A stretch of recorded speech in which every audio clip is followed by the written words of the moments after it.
Et L'amour est dans le pré, c'est arrivé comment? En fait, en septembre 2018, je suis allé voir mon papa et ma belle-mère, comme régulièrement.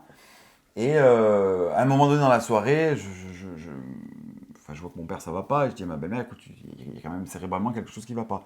Et là, il m'avoue qu'il était atteint d'une maladie qui s'appelle la maladie de Cadazil, qui est une maladie congénitale, génétique. Donc j'avais une chance sur deux, si tu veux, d'en être atteint.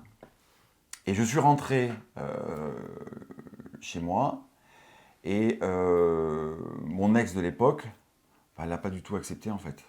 Alors je lui en veux pas. Être avec quelqu'un dont tu sais que l'avenir va pas être radieux, t'as plein de gens qui ne peuvent pas le gérer. Donc je lui en veux pas, chacun son truc. Par contre, j'ai fait mes choix. Donc la maladie dont tu parles et dont tu es touché, qui touche aussi ton papa au Ouais, moment où on parle, qui est en train est-ce d'en que, mourir d'ailleurs. en ce Ah moment, ouais. comment tu le vis? J'ai un peu les frissons là. Je le vis. D'abord, j'aime mon père, donc je Tu vis. es proche? Oui, j'aime beaucoup mon papa. En plus, on se ressemble. Enfin, on a fait, avec FaceApp, on a fait une photo de moi avec 30 ans de plus. C'est mon père. Donc c'est vraiment. Alors déjà, j'ai la peur de la mort de mon père, bon, parce que maintenant il est alité, il ne bouge plus, il ne s'est pas réveillé depuis 15 jours. Enfin, c'est très lourd. Et puis tu ne peux pas t'empêcher d'avoir l'effet miroir. C'est-à-dire que moi, je vois mon père comme il est, et je me dis, ben, je vais être comme ça. C'est là qu'on en a beaucoup discuté. Je lui ai dit, moi, je veux pas que vous persistiez à me faire. Bon, enfin, on va pas pleurer sur les. Je veux bien, mais. Non, Non, mais c'est intéressant de savoir, Alex, comment est-ce que tu Ouais. te positionnes par rapport à cette maladie? déjà, il faut savoir que lui, tous les soirs, il angoisse, du coup. Le fait d'avoir le miroir, le fait d'y penser, ouais, il a du mal à contenir et à gérer ses émotions. Comment tu l'accompagnes au quotidien? En le rassurant beaucoup.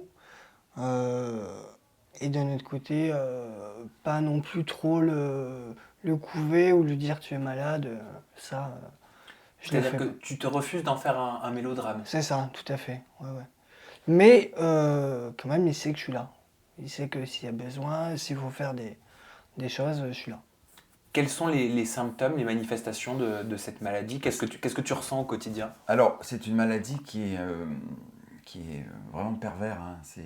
C'est-à-dire que Alors, déjà, tu as une dégénérescence régulière. Ça touche les vaisseaux sanguins, c'est Voilà, en ça? fait, tu fais des micro-AVC. Alors, tu peux faire de très gros AVC. C'est-à-dire, je peux tomber là, devant toi, là, comme ça, et être mort.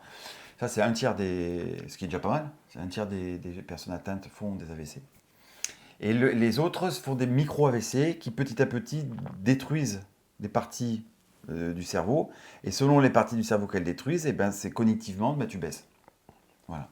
Donc, des lourdes fatigues jusqu'à un état de démence. 100% des malades atteints de cette maladie finissent dément. Alors, il y en a, c'est 50 ans. Donc, tu vois un petit peu, j'ai 45 ans. Un petit peu. L'espérance de vie, c'est quand même 62 ans. Donc, si tu calcules, ça me fait 17 ans. Donc, tu vois la vie différemment hein, quand c'est comme ça. Tu as des gens qui durent jusqu'à 80, 85 ans. Mais la finalité, c'est la démence. Mais il n'y Mais, a aucun traitement. mais quotidiennement, quand même, tu as des petites migraines, il y a quand même Ouais, des choses qui te rappellent que tu es malade. ouais, je peux être fatigué très rapidement. Quand il y a beaucoup trop d'informations qui arrivent, il faut que je me cale. Je vais faire une méditation dans la chambre. Voilà, c'est. Mais du coup, parallèlement à ça, sachant qu'il est malade, il va se renfermer, il va, entre guillemets, se donner mal à la tête aussi à force d'y penser. Voilà, il y a aussi cet effet C'est très compliqué. C'est destructeur, très compliqué à gérer une maladie comme ça parce que. psychologiquement, quoi. Ouais, c'est parce qu'en fait, on a peur. Moi, je suis pas un peureux, je suis un rouleau compresseur. Tu m'as connu, j'étais jeune, mais j'avais mes restaurants, j'étais un rouleau compresseur. Je suis toujours un rouleau compresseur. Mais là, ça touche ta propre santé, de savoir que tu as cette épée de Damoclès sur toi. Alors, c'est étrange parce que, en même temps, d'avoir cette épée de Damoclès me fait vivre une vie que je n'aurais jamais vécue. C'est-à-dire? Bah, je ne me serais jamais inscrit à l'amour et dans le pré. Donc, j'aurais jamais rencontré Alexandre. Et si tu veux, quelque part, la condamnation à mort t'a apporté la condamnation au bonheur. Tu vois Bien ce sûr. truc-là Et en fait, j'aurais probablement vécu une vie médiane, Banal. que je considère comme banale maintenant par rapport à tout ce qu'on fait. Mais cette maladie m'a forcé à vivre une vie extraordinaire. Et on vit une vie extraordinaire. Parce que on vit quelque chose d'extraordinaire, que ce soit dans notre rencontre, dans notre amour, dans la vie de tous les jours. Enfin, vraiment, on vit une vie extraordinaire. Enfin, les gens, ils pourraient rêver de cette vie-là, hein, vraiment. Et donc, tu vois, ce côté un peu... tu as l'envers de la médaille où tu as la maladie qui te condamne, mais en même temps, elle t'a apporté ce qu'il y a de plus beau sur Terre. Voilà. Donc, c'est une dualité qui est surprenante. Sans cette maladie, vous auriez programmé votre mariage aussi rapidement? Non, bien sûr que non. Alors je vais t'expliquer comment ça s'est... parce que je crois que je ne l'ai pas souvent expliqué ça. En fait, Alexandre, quand il est venu la semaine à la ferme, il n'est jamais reparti. Et on est parti 15 jours ou même 3 semaines en vacances. Ouais. Et quand on est rentré de vacances, il a trouvé un job. Boulot. Tout de suite. Du côté de Marseille, Voilà. pour se rapprocher de toi. Voilà, dans une école de course. Une écurie de course. Une écurie de course. Et il part à 3h du mat, parce qu'il était jockey d'entraînement. Ouais. Il part à 3h du mat, et moi, je me réveille à 6-7h, 8h30, une bouffée d'angoisse. Je te jure, Sam, un truc de dingue. Je ne suis pas sujet à l'angoisse comme ça, hein, mais je le voyais mort. Je te jure. Et mon téléphone est en train de charger là-bas. On a gardé, parce que ce message, on va l'encadrer, parce que c'est ce qui a scellé en fait encore plus notre amour. Je lui envoie un messenger, je lui dis, écoute, je me sens pas bien, fais attention à toi, il y a quelque chose que je sens pas.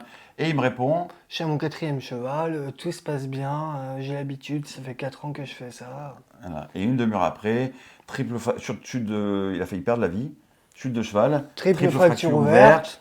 Fracture, on lui voyait la langue dessous, fracture ici. Moi, j'avais qu'une peur, c'est en fait, il s'est pris Un 2 coup de sabots pied. de chevaux. Moi, j'avais peur qu'il ait le cerveau niqué. Je m'en foutais de son bras, si tu veux. J'en ai rien à péter de son bras. gentil. Mais non, mais on s'en fout. Ouais, La oui, mécanique, oui. c'est la mécanique. Moi, c'est quand on m'a dit qu'il avait pris 2 coups de sabot dans la tête, je me suis dit, attention les lésions. Et comment tu expliques ce pressentiment que tu as eu? J'en sais rien, on est connectés. Tu avais déjà connu ce type Jamais. de réaction? Quelqu'un Jamais. dans ta famille Jamais. a un don? Jamais. Non. Jamais. Je sais qu'avec ma sœur, on est très connectés. Souvent, quand je sais qu'elle pleure, je le ressens et je l'appelle. Et elle, c'est pareil. Mais là, je sais pas, on est tellement connectés tous les deux que vraiment, j'ai ressenti le truc. Hein. Ça arrive des fois où on parle en même temps, où on finit les phrases sur des petits trucs. Ouais. Mais là, c'est vrai que ça a été... Ouais. Et donc, moi, quand on m'a appelé, j'étais au Mont Ventoux sur une prestation traiteur. Lui, il était amené à Marseille, à l'hôpital Nord, donc il y a 2h30. Donc, j'étais largué tout, je te cause de la bouffe. J'ai expliqué aux gens, je leur ai dit, écoutez, je suis désolé, mais j'ai mon homme qui vient d'avoir un très grave accident de cheval. Puis moi, je ne savais pas dans quel état il était. On m'avait juste dit qu'il avait peut-être une commotion cérébrale, enfin un truc comme ça. Ils ne sont pas très rassurants, les mecs, hein, non plus.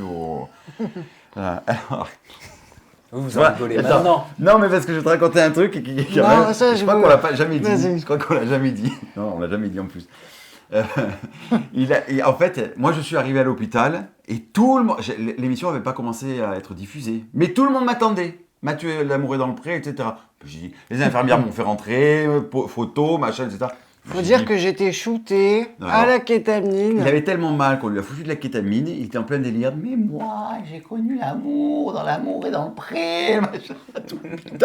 Ah, j'étais plus timide là. Pour le coup, Voilà, donc il était en salle d'opération. Moi, je suis arrivé à 14h30 dans sa chambre et il est redescendu à 23h30. Donc, tu sais, tu as le temps de cogiter. hein. de cogiter. Et moi, je m'étais toujours dit que je mourrais avant lui. 20 ans de plus, maladie incurable. Et en fait, je me suis rendu compte qu'il pouvait mourir avant moi. Et c'est là que j'ai pris la décision de le demander en mariage. Ça a été le déclencheur. Le déclencheur. C'est-à-dire que jusqu'à présent, tu étais persuadé que quoi qu'il arrive, c'était toi qui allais le laisser. Ouais. Et là, tu t'es dit peut-être Ouais. qu'à tout moment, Ça peut être lui. même s'il n'a pas une maladie, Ouais, il un peut accident. y avoir un accident, que ce peut y soit avoir. dans la rue, Ah, mais ça fait un choc. en hein. écurie. Ouais, ouais. Et du coup, j'ai dit, bon, ben, il faut que je le demande en mariage. Donc ça a changé tous tes plans, en fait. Complètement. Toutes tes suppositions Tout. que tu t'étais faites. Tout. Du coup, j'ai organisé la demande en mariage tout seul. Ni mes parents, ni ma famille, ni ma sœur qui est ma confidente, ni la production d'M6, ni même Karine Le Marchand n'étaient au courant.